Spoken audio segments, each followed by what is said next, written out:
Assalamualaikum warahmatullahi wabarakatuh.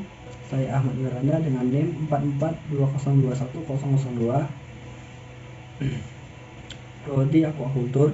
Di sini saya akan memaparkan presentasi saya, tugas pendidikan Pancasila, bab 1 pengantar pendidikan Pancasila, bab 2 tujuan pendidikan Pancasila, dan bab 3 Pancasila dalam kajian sejarah. Baik, berikut saya akan mempresentasikannya. Bab 1 pengantar pendidikan Pancasila. A. Urgensi pendidikan Pancasila di perguruan tinggi.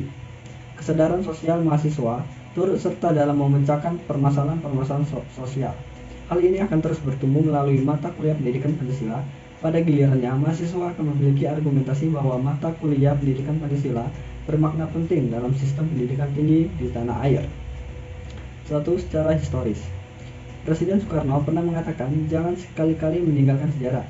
Pernyataan tersebut dapat dimaknai bahwa sejarah mempunyai fungsi penting dalam membangun kehidupan bangsa dengan lebih bijaksana di masa depan. Hal tersebut sejalan dengan ungkapan seorang filsuf Yunani yang bernama Cicero 106-43 sebelum Masehi yang mengungkapkan Historia Vitae Magistra yang bermakna sejarah memberikan kearifan. Pengertian lain dari istilah tersebut yang sudah menjadi pendapat umum adalah sejarah merupakan guru kehidupan. Implikasinya, pengayaan materi perkuliahan Pancasila melalui pendekatan historis adalah amat penting dan tidak boleh dianggap remeh guna mewujudkan kejayaan bangsa di kemudian hari. Melalui pendekatan ini, mahasiswa diharapkan dapat mengambil pelajaran atau hikmah dari berbagai peristiwa sejarah, baik sejarah nasional maupun sejarah bangsa-bangsa lain. Dengan pendekatan historis diharapkan dapat memperoleh inspirasi untuk berpartisipasi dalam pembangunan bangsa sesuai dengan program studi masing-masing. 2. Secara sosiologis. Sosiologi dipahami sebagai ilmu tentang kehidupan antar manusia. Di dalamnya mengkaji antara lain latar belakang, susunan dan pola kehidupan sosial dan berbagai golongan dari dan kelompok masyarakat. Di samping juga mengkaji masalah-masalah sosial, perubahan dan pembaruan dalam masyarakat. Sukanto mengatakan bahwa dalam perspektif sosiologi, suatu masyarakat pada suatu waktu dan tempat memiliki nilai-nilai yang tertentu.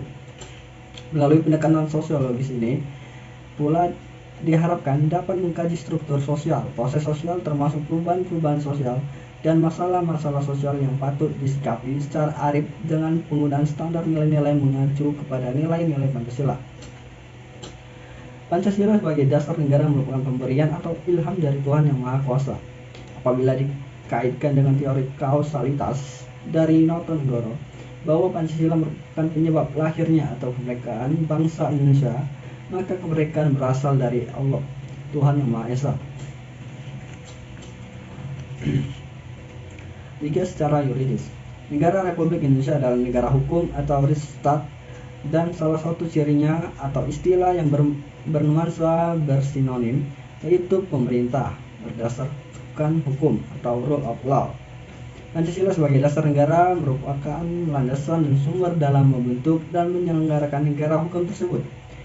Hal tersebut berarti pendekatan yuridis atau hukum merupakan salah satu pendekatan utama dalam pengembangan atau pengayaan materi mata kuliah pendidikan Pancasila. Urgensi pendekatan yuridis ini adalah dalam rangka menegakkan undang-undang atau law enforcement yang merupakan salah satu kewajiban negara yang penting.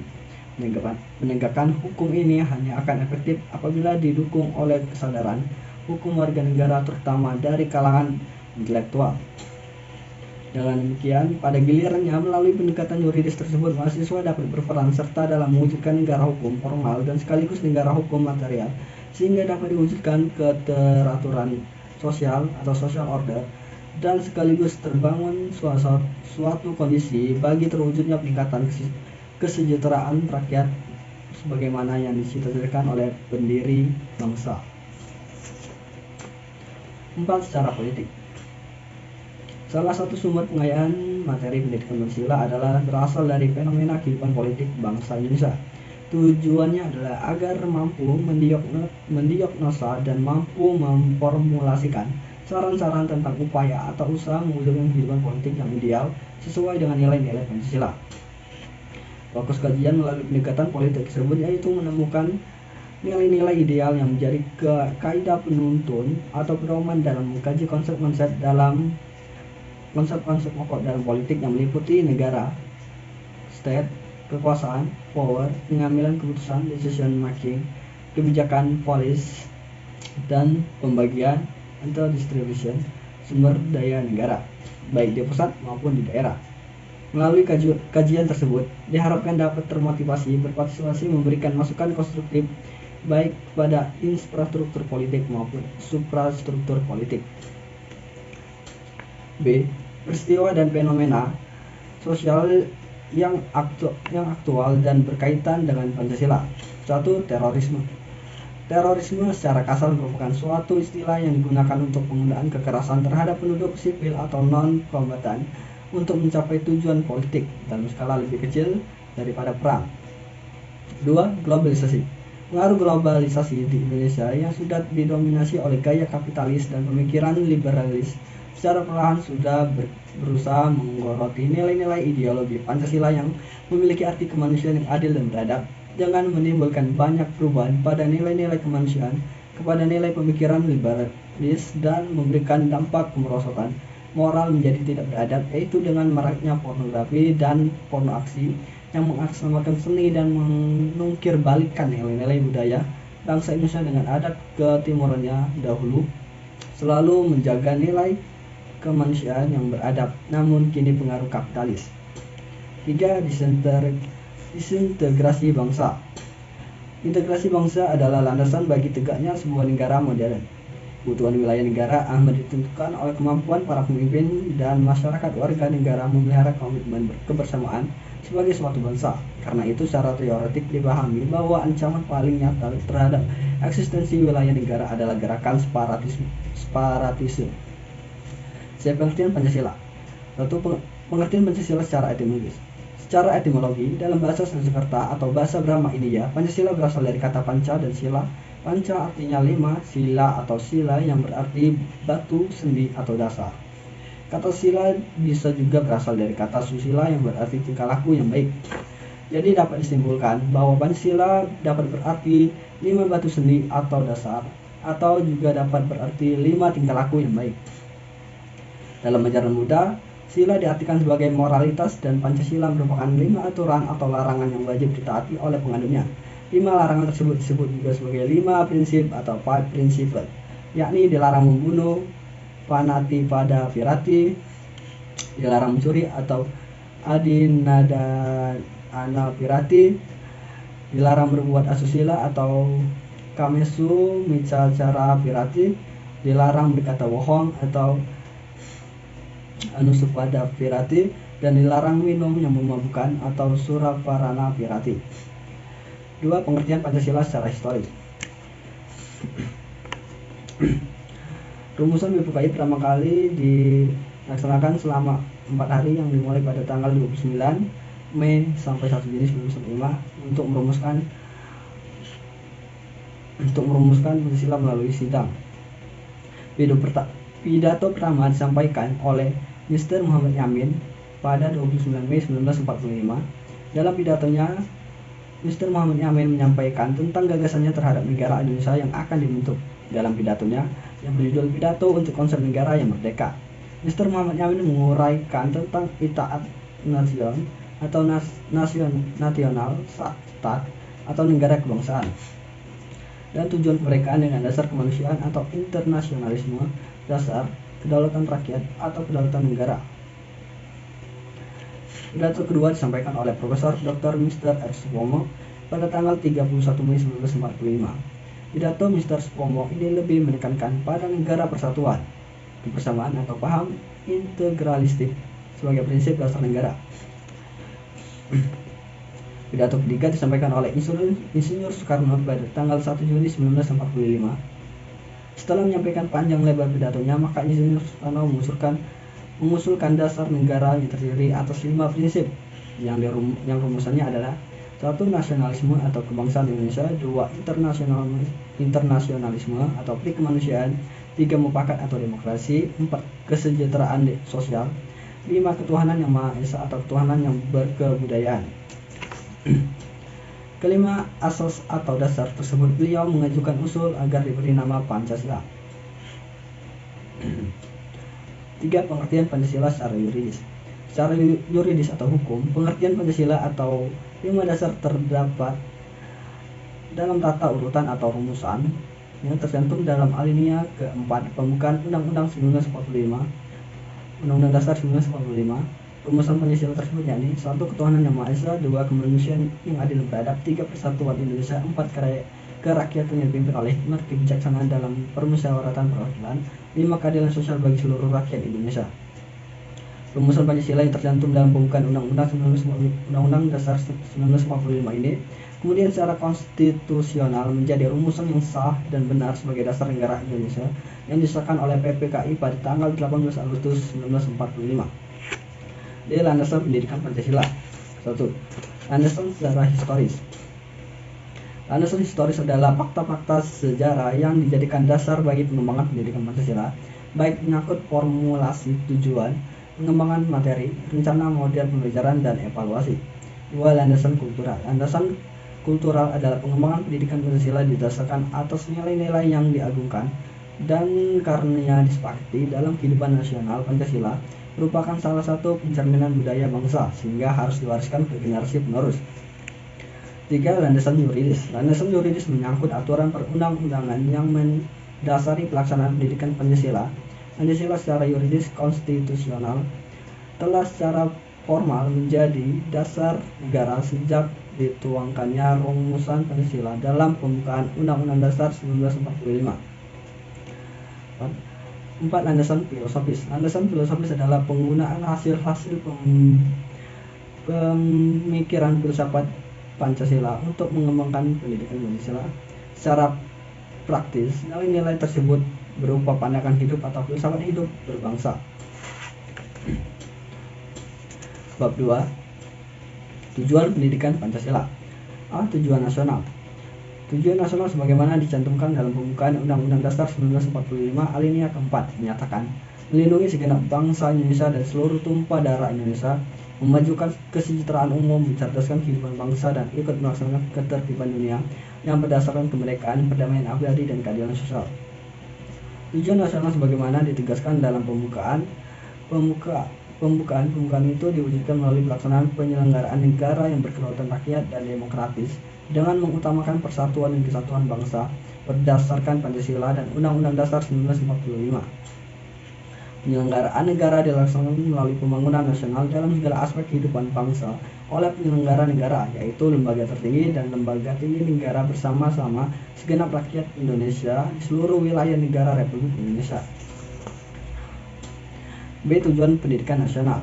Undang-Undang Nomor 2 Tahun 1989 tentang Sistem Pendidikan Nasional Pasal 4 menyatakan tujuan pendidikan nasional yaitu pendidikan nasional bertujuan mencerdaskan kehidupan bangsa dan mengembangkan manusia Indonesia seutuhnya, yaitu manusia yang beriman dan bertakwa terhadap Tuhan Yang Maha Esa dan berbudi pekerti luhur, memiliki pengetahuan dan keterampilan, kesehatan jasmani dan rohani, kepribadian mantap dan mandiri, serta tanggung jawab kemasyarakatan dan kebangsaan.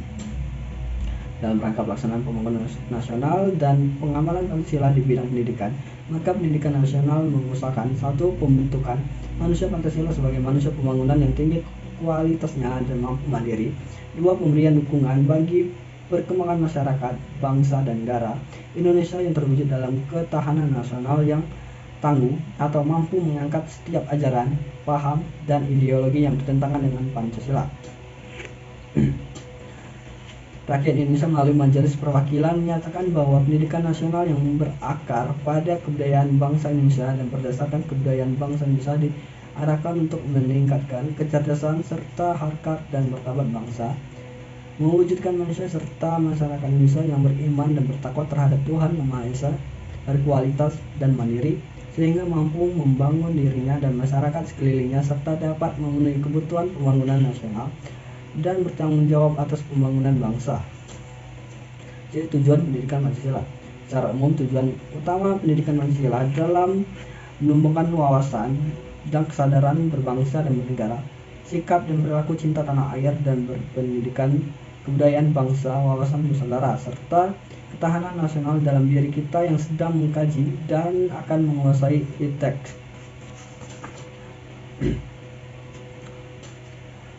Tujuan pendidikan Pancasila tidak bisa lepas dari tujuan nasional bangsa Indonesia serta tujuan pendidikan nasional ketiganya diikat menjadi berkesinambungan untuk mewujudkan kehidupan berbangsa dan bernegara sesuai dengan sila-sila Pancasila. D. Misi dan visi pendidikan Pancasila. 1. Misi pendidikan Pancasila. Misi pendidikan Pancasila di perguruan tinggi menjadi sumber nilai dan pedoman bagi penyelenggara program studi dalam mengantarkan mahasiswa mengembangkan kepribadiannya. 2. Isi pendidikan Pancasila bertujuan membantu mahasiswa agar mampu mewujudkan nilai dasar agama dan kebudayaan serta kesadaran berbangsa dan bernegara dalam menerapkan ilmu pengetahuan, teknologi, dan seni yang dikuasainya dengan rasa tanggung jawab kemanusiaan. Bab 3. Pancasila dalam kajian sejarah. A. Nilai-nilai Pancasila dalam sejarah Indonesia. Nilai-nilai esensial yang terkandung dalam Pancasila yaitu ketuhanan kemanusiaan, persatuan, kerakyatan, serta keadilan. Dalam kenyataannya secara objektif telah dimiliki oleh bangsa Indonesia sejak zaman dahulu kala sebelum mendirikan negara. Dasar-dasar pembentukan nasionalisme modern dirintis oleh para pejuang kemerdekaan bangsa, antara lain rintisan yang dilakukan oleh para tokoh pejuang kebangkitan nasional pada tahun 1908, kemudian dicetuskan pada Sumpah Pemuda pada tahun 1928. Akhirnya titik kulminasi sejarah perjuangan bangsa Indonesia dalam mendirikan negara tercapai dengan diproklamasikan kemerdekaan Indonesia pada tanggal 17 Agustus 1945. B. Pancasila sebagai kajian sejarah bangsa Indonesia. Era prakemerdekaan.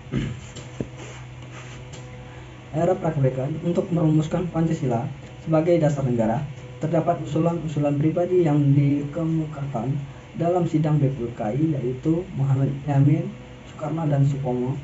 Sidang pertama dilaksanakan pada tanggal 28 Mei 1945 sampai 1 Juni 1945 untuk merumuskan falsafah dasar negara untuk negara Indonesia. Panitia 9 dibentuk oleh BPUKI yang bertugas untuk menyusun merumuskan proklamasi kemerdekaan Indonesia. BPUKI dibentuk untuk mengesahkan Pancasila sebagai dasar negara. 2. Pancasila era kemerdekaan. Sesaat setelah kemerdekaan Indonesia pada 1945, Pancasila melewati masa-masa percobaan demokrasi. Pada waktu itu Indonesia masuk ke dalam era percobaan demokrasi multipartai dengan sistem kabinet parlementer. Partai-partai politik pada masa itu tumbuh sangat subur dan proses politik yang ada cenderung selalu berhasil dalam mengusung kelima sila sebagai dasar negara. Pancasila pada masa ini mengalami masa kejayaannya. Selanjutnya, pada akhir tahun 1959, Pancasila melewati masa kelamnya di mana Presiden Soekarno menerapkan sistem demokrasi terpimpin. Pada masa itu Presiden dalam rangka tetap memegang kendali politik terhadap berbagai kekuatan mencoba untuk memerankan politik integrasi paternalistik. Dan pada akhirnya sistem ini seakan mengkhianati nilai-nilai yang ada dalam Pancasila itu sendiri. Salah satunya adalah sila permusyawaratan. Pada 1965 terjadi sebuah peristiwa bersejarah di Indonesia di mana Partai Komunis berusaha melakukan pemberontakan. Pada 11 Maret 1965, Presiden Soekarno memberikan wewenang kepada Jenderal Soeharto atas Indonesia. Ini merupakan era awal Orde Baru di mana kemudian Pancasila mengalami mistifikasi.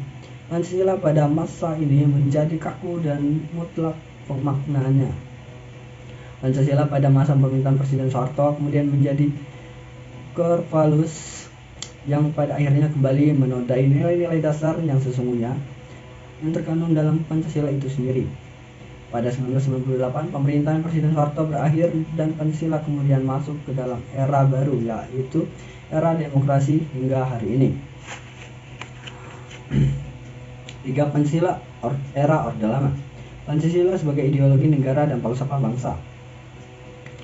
itu yang pernah dikeramatkan dengan sebuah sebutan azimat revolusi bangsa pudar untuk pertama kalinya pada akhir dua dasawarsa setelah proklamasi kemerdekaan. Meredupnya sinar api Pancasila sebagai tuntunan hidup berbangsa dan bernegara bagi jutaan orang diawali oleh kehendak seorang kepala pemerintahan yang terlalu gandrung pada persatuan dan kesatuan. Kegantungan tersebut diwujudkan dalam bentuk membangun kekuasaan yang terpusat agar dapat menjadi pemimpin bangsa yang dapat menyelesaikan sebuah revolusi, perjuangan melawan penjajah,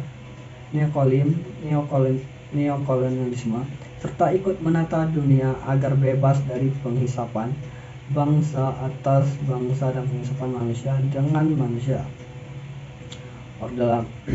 Orde Lama berlangsung pada tahun 1959 sampai 1966. Pada masa itu berlaku demokrasi terpimpin. Setelah menetapkan berlakunya kembali Undang-Undang Dasar 1945, Presiden Soekarno meletakkan dasar kepemimpinannya yang dinamakan demokrasi terpimpin, yaitu demokrasi khas Indonesia yang dipimpin oleh hikmat kebijaksanaan dalam permasalahan perwakilan. Demokrasi terpimpin dalam prakteknya tidak sesuai dengan makna yang terkandung di dalamnya dan bahkan terkenal menyimpang, di mana demokrasi dipimpin oleh kepentingan tertentu. Kehidupan politik dan pemerintah sering terjadi penyimpangan yang dilakukan oleh Presiden dan juga MPRS yang bertentangan dengan Pancasila dan Undang-Undang Dasar 1945.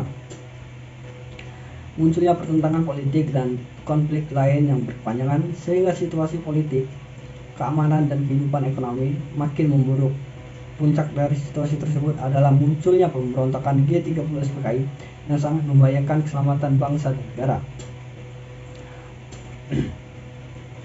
Mengingat keadaan makin membahayakan, Insinyur Soekarno selaku Presiden Republik Indonesia memberikan perintah kepada Letjen Soeharto melalui Surat Perintah 11 Maret 1969 atau Super Semar untuk mengambil segala tindakan yang diperlukan bagi terjaminnya keamanan, ketertiban dan ketenangan serta kestabilan jalannya pemerintah. Lahirnya Supermar tersebut dianggap sebagai awal masa Orde Baru. 4. Pancasila era Orde Baru. Era Orde Baru sejarah Republik Indonesia merupakan masa pemerintah yang terlama dan bisa juga dikatakan sebagai masa pemerintah yang paling stabil. Stabil dalam artian tidak banyak gejolak yang mengemuka.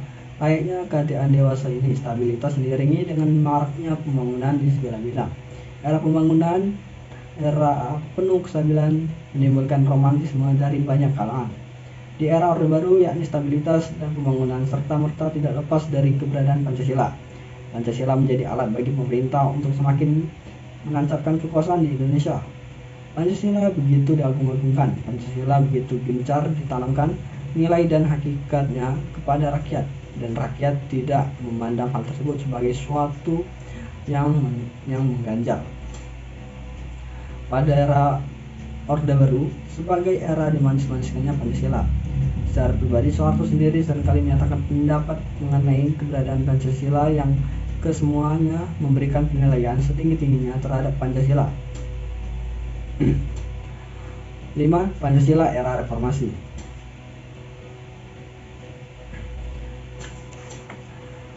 Memahami peran Pancasila di era reformasi, khususnya dalam konteks sebagai dasar negara dan ideologi nasional, merupakan tuntunan hakiki agar tiap warga negara Indonesia memiliki pemahaman yang sama dan akhirnya memiliki persepsi dan sikap yang sama terhadap kedudukan, peranan, dan fungsi Pancasila dalam kehidupan bermasyarakat, berbangsa, dan bernegara.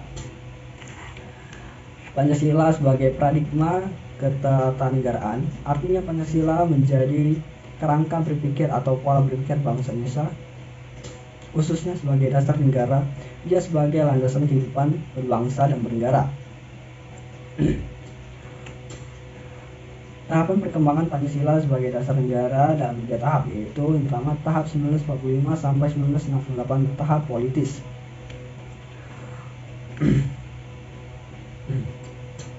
Orientasi pengembangan Pancasila diarahkan kepada national character building. Hal ini sebagai perwujudan keinginan bangsa Indonesia untuk survival dari berbagai tantangan yang muncul baik dari dalam maupun luar negeri, sehingga atmosfer politik sebagai panglima sangat dominan.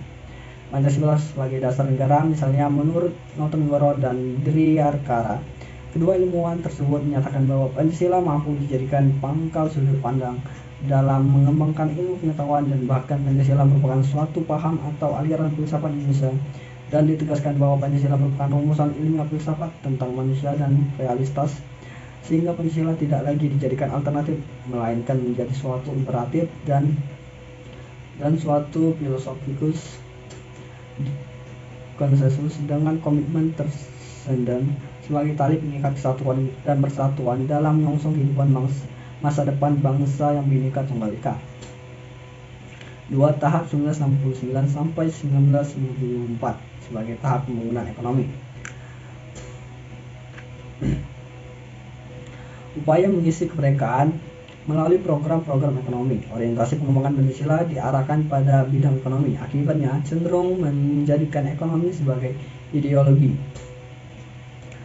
Pada tahap ini pembangunan ekonomi menunjukkan keberhasilan secara spektakuler, walaupun bersamaan dengan itu muncul gejala ketidakmerataan dalam pembagian hasil pembangunan.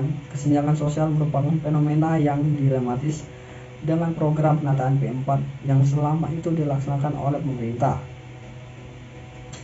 Keadaan ini semakin memprihatinkan setelah terjadinya gejala KKN dan kronisme yang bertentangan dengan nilai-nilai Pancasila. 3. Tahap 1995 sampai 2020 sebagai tahap repositioning Pancasila. Dunia masa kini sedang dihadapi kepada gelombang perubahan secara cepat, mendasar, spektakuler sebagai implikasi arus globalisasi yang melanda seluruh penjuru dunia, khususnya di abad 21 sekarang ini, bersamaan arus reformasi yang sedang dilakukan oleh bangsa Indonesia. Reformasi telah merombak semua segi kehidupan secara mendasar, maka semakin terasa urgensinya untuk menjadi Pancasila sebagai dasar negara dalam kerangka mempertahankan jati diri bangsa dan persatuan dan kesatuan nasional. Lebih-lebih kehidupan berpolitik nasional yang tidak menentu di era reformasi ini. Berdasarkan hal tersebut di atas, perlunya reposisi Pancasila, yaitu reposisi Pancasila sebagai dasar negara yang mengandung makna Pancasila harus diletakkan dalam keutuhannya dengan pembukaan Undang-Undang Dasar 1945 dieksplorasikan pada dimensi-dimensi yang melekat padanya. Di era reformasi ini, Pancasila seakan tidak memiliki kekuatan mempengaruhi dan menuntun masyarakat. Pancasila tidak lagi populer seperti pada masa lalu. Elit politik dan masyarakat terkesan masa bodoh dengan melakukan implementasi nilai-nilai Pancasila dalam kehidupan berbangsa dan bernegara. Pancasila memang sedang kehilangan legitimasi, rujukan dan elan vitalnya. Sebab utamanya karena rezim Orde Lama dan Orde Baru menempatkan Pancasila sebagai alat kekuasaan yang otoriter. Jadi sejarah proses perumusan Pancasila. Pada tanggal 1 Juni 1945, Soekarno berpidato mengenai rumusan dasar negara Indonesia. Kemudian Soekarno memberi istilah dasar negara dengan nama Pancasila. Menurut Profesor Mr. Muhammad Yamin, perkataan Pancasila berasal dari bahasa Sanskerta yang terdiri dari dua suku kata dan mengandung dua macam arti, yaitu panca artinya 5 dan sila artinya batu sendi, alas atau dasar. Sedangkan menurut huruf Dewanagari, sila yang artinya peraturan tingkah laku yang penting baik senonoh. Dari kata sila ini dalam bahasa Indonesia menjadi susila yang artinya tingkah laku yang baik. Sehingga dapat disimpulkan bahwa Pancasila merupakan dasar negara dan pandangan hidup bangsa Indonesia. Sebagai pandangan hidup bangsa, Pancasila mengandung nilai-nilai luhur yang berada, tumbuh dan berkembang bersama dengan bangsa Indonesia sejak dahulu kala. Oleh karena keluhuran sifat nilai-nilai Pancasila tersebut merupakan suatu yang akan dicapai dalam hidup masyarakat pendukungnya, yaitu masyarakat Indonesia. Dengan begitu, kedudukan nilai-nilai Pancasila merupakan ukuran bagi baik buruknya atau benar salahnya sikap warga negara secara nasional. Pancasila sebagai dasar negara Republik Indonesia sebelum disahkannya pada tanggal 18 Agustus 1945 oleh PPKI, nilai-nilainya telah diimplementasikan dan mereka pada jiwa bangsa Indonesia sejak zaman dahulu sebelum bangsa Indonesia mendirikan negara, yang berupa nilai-nilai adat istiadat, kebudayaan, serta nilai-nilai religius.